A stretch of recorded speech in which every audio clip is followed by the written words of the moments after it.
यह कहानी का विस्तृत विवरण है। कहानी का विस्तार। एक बार भगवान बुद्ध अपने शिष्यों को उपदेश दे रहे थे। उनके प्रिय शिष्य आनंद ने उनसे एक प्रश्न पूछा। आनंद ने कहा, गुरुवर, जब आप उपदेश देते हैं तो ऊंचे आसन पर बैठते हैं और हम सभी नीचे बैठते हैं, ऐसा क्यों है? बुद्ध ने आनंद के प्रश्न का उत्तर एक सरल उदाहरण से दिया। उन्होंने आनंद से पूछा, क्या तुमने कभी किसी झरने से पानी पिया है? आनंद ने उत्तर दिया, हाँ गुरुवर, मैंने कई बार झरने से पानी पिया है। बुद्ध ने फिर पूछा, तुमने झरने से पानी कैसे पिया? आनंद ने कहा, झरना ऊपर से बह रहा था और मैं उसके नीचे खड़ा हो गया और पानी पी लिया। बुद्ध ने कहा, ठीक इसी प्रकार यदि तुम्हें झरने से पानी पीना है तो तुम्हें उसके नीचे ही खड़ा होना होगा। उसी प्रकार जब कोई उपदेशक या गुरु उपदेश देता है तो वह ऊंचे आसन पर बैठता है और श्रोता नीचे बैठते हैं। ऐसा इसलिए है ताकि श्रोता विनम्रता से उपदेश को ग्रहण कर सकें। बुद्ध ने आगे कहा, नीचे बैठने से हमारे स्वभाव में विनम्रता आती है और हमें अच्छी बातों को जीवन में उतारने की प्रेरणा मिलती है। यह हमारे अहंकार को भी दूर करता है।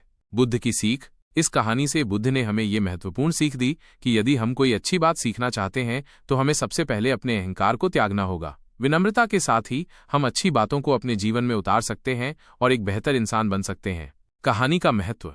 ये कहानी हमें विनम्रता, अहंकार त्याग और ज्ञान प्राप्ति के महत्व को समझाती है। ये हमें ये भी सिखाती है कि हमें हमेशा सीखने के लिए तैयार रहना चाहिए और अपने अहंकार को अपने ज्ञान के मार्ग में बाधा नहीं बनने देना चाहिए। कहानी का नैतिक। इस कहानी का नैतिक ये है कि ज्ञान प्राप्त करने के लिए विनम्रता और अहंकार का त्याग आवश्यक है। जब हम विनम्र होते हैं तो हम दूसरों से सीखने के लिए तैयार होते हैं और जब हम अपने अहंकार को त्याग देते हैं तो हम ज्ञान के मार्ग में आने वाली बाधाओं को दूर कर देते हैं। कहानी का संदेश। ये कहानी हमें ये संदेश देती है कि हमें हमेशा सीखने के लिए तैयार रहना चाहिए और अपने अहंकार को अपने ज्ञान के मार्ग में बाधा नहीं बनने देना चाहिए। जब हम विनम्र होते हैं और अपने अहंकार को त्याग देते हैं तो हम ज्ञान प्राप्त कर सकते हैं और एक बेहतर इंसान बन सकते हैं। कहानी का उद्देश्य। इस कहानी का उद्देश्य हमें विनम्रता, अहंकार त्याग और ज्ञान प्राप्ति के महत्व को समझाना है। ये कहानी हमें ये भी सिखाती है कि हमें हमेशा सीखने के लिए तैयार रहना चाहिए और अपने अहंकार को अपने ज्ञान के मार्ग में बाधा नहीं बनने देना चाहिए। कहानी का सार। ये कहानी हमें विनम्रता, अहंकार त्याग और ज्ञान प्राप्ति के महत्व को समझाती है। ये कहानी हमें ये भी सिखाती है कि हमें हमेशा सीखने के लिए तैयार रहना चाहिए और अपने अहंकार को अपने ज्ञान के मार्ग में बाधा नहीं बनने देना चाहिए। कहानी का निष्कर्ष। ये कहानी हमें ये निष्कर्ष देती है कि विनम्रता और अहंकार का त्याग ज्ञान प्राप्ति के लिए आवश्यक है। जब हम विनम्र होते हैं और अपने अहंकार को त्याग देते हैं तो हम ज्ञान प्राप्त कर सकते हैं और एक बेहतर इंसान बन सकते हैं। बुद्ध की सीख। हमें किसी व्यक्ति के लिए पहले से ही कोई राय नहीं बनानी चाहिए। किसी के बारे में पहले से राय बनाना हमेशा गलत होता है क्योंकि हम उस व्यक्ति के वास्तविक इरादों और परिस्थितियों को नहीं जानते हैं। बुद्ध की इस कहानी से हमें यह भी सीख मिलती है कि हमें दूसरों की बातों को ध्यान से सुनना चाहिए और उनकी बातों का गलत मतलब नहीं निकालना चाहिए। हमें दूसरों के प्रति दयालु और सहानुभूतिपूर्ण होना चाहिए और उनकी अच्छाई को देखने की कोशिश करनी चाहिए। बुद्ध की इस कहानी से हमें यह भी सीख मिलती है कि हमें अपने विचारों और भावनाओं पर नियंत्रण रखना चाहिए। हमें दूसरों की बुराई करने या उनके बारे में नकारात्मक बातें करने से बचना चाहिए। हमें अपने मन को शांत और सकारात्मक रखने की कोशिश करनी चाहिए। निश्चित रूप से यहाँ गौतम बुद्ध की कहानी का एक व्यापक विवरण दिया गया है जो हमें परेशानियों का सामना करने की सीख देती है। गौतम बुद्ध और कौशाम्बी की रानी। गौतम बुद्ध कौशाम्बी नगर में रह रहे थे। वहां की रानी किसी कारणवश गौतम बुद्ध से द्वेष रखती थी और उनका अपमान करने का कोई भी मौका नहीं छोड़ती थी।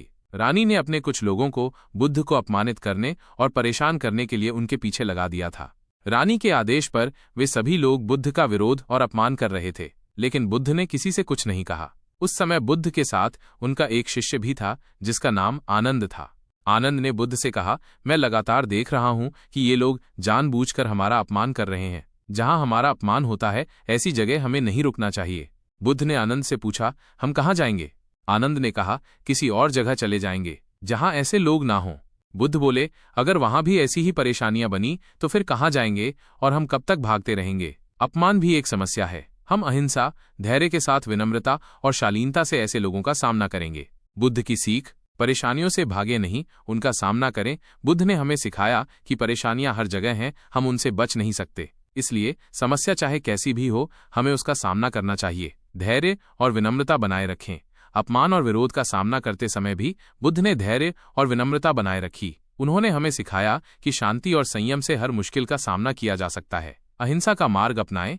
बुद्ध ने हमें अहिंसा का मार्ग अपनाने की शिक्षा दी। उन्होंने हमें सिखाया कि क्रोध और बदले की भावना से किसी भी समस्या का समाधान नहीं किया जा सकता। समस्याओं से सीखें। हर समस्या हमें कुछ न कुछ सिखाती है। बुद्ध ने हमें सिखाया कि हमें अपनी समस्याओं से सीखकर आगे बढ़ना चाहिए। ये कहानी हमें सिखाती है कि जीवन में परेशानियां आना स्वाभाविक है। हमें परेशानियों से डरने या भागने के बजाय उनका सामना करना चाहिए। धैर्य, विनम्रता और अहिंसा के साथ हम किसी भी मुश्किल का सामना कर सकते हैं। हर समस्या हमें कुछ न कुछ सिखाती है और हमें उन सीखों का उपयोग अपने जीवन को बेहतर बनाने के लिए करना चाहिए।